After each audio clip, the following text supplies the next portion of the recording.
Okay, so you probably read the title and was like, what is Donghua? Well, in layman's terms, it's Chinese animation. And well, how does it differ from your average Japanese animated show and so on? Well, there's not really anything other than plot and shit. But you probably noticed the big difference with that being that it's based off of Chinese comics or manhwa. Which if you didn't know, most anime is based off of Japanese manga, with Korean animation, or otherwise known as Hangyaku Annie, forgive me fellow Koreans if I said that wrong, being based off of Korean manhwa. And as stated earlier, Donghua is based off of manhwa. These are not only different in name, but also in style and aesthetic. So yeah, it's kind of important to call them by their names as they are different in their own right. Hope to taught you guys something and maybe I'll get a boost of social credit from this. But yeah, I read a lot of manhwa and all I can say is that these are not known for being particularly well made.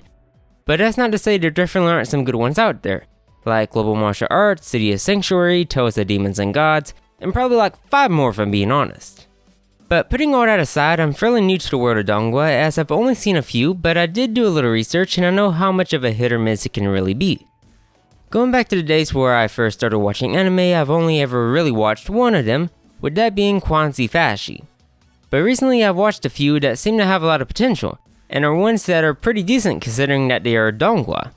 And the name of that one that stood out to me the most is Link Click. Nah, I already know a shit ton of people are already making a video on this or already have, so let me tell you about something that you probably don't know. And the name of that one is The Daily Life of the Immortal King. So I've recently finished this one and boy was it a ride. It had everything you would want in a show. The action scenes were decent and seemed to have some pretty good choreography involved, with animation being far better than a lot of the stuff out there, and I gotta say it had good comedy moments and characters that were actually fun and enjoyable to watch.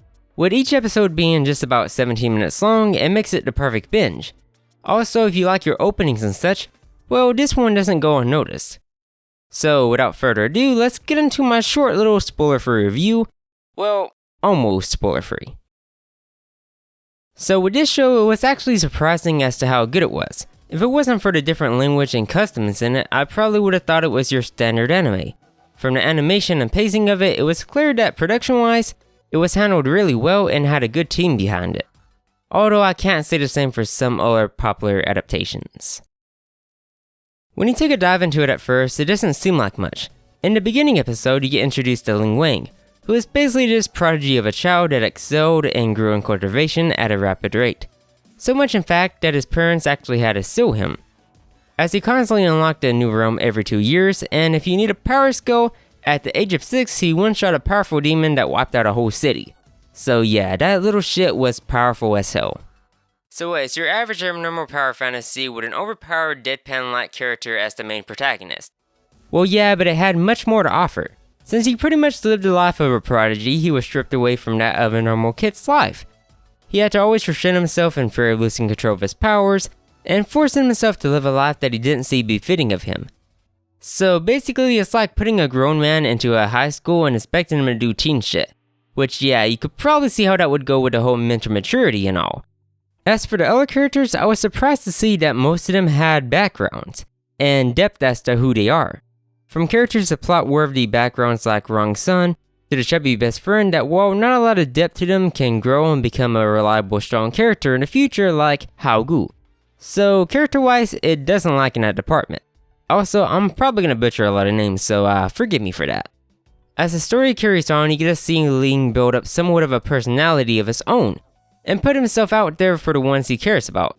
So if you're watching this hoping this isn't another one of those shows where the MC holds his power back and you get no action, just make it a season 2, as that's where everything starts to shine. The animation here is just really beautiful and is somewhat eye candy.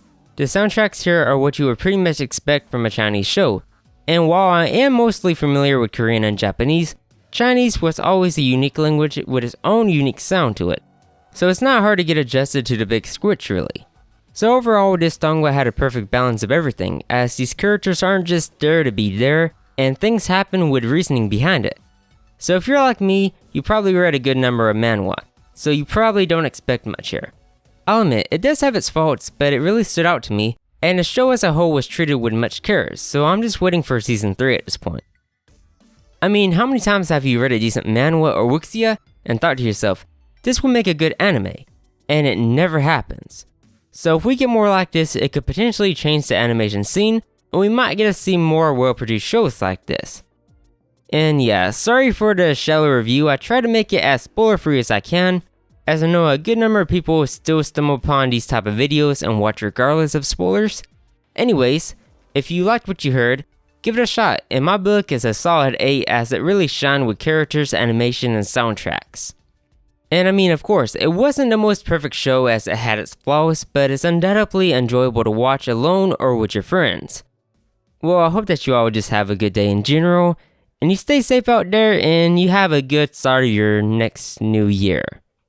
If that means anything to you. And just accomplish whatever you set out to do, and yeah, that's just gonna be all for today. Peace.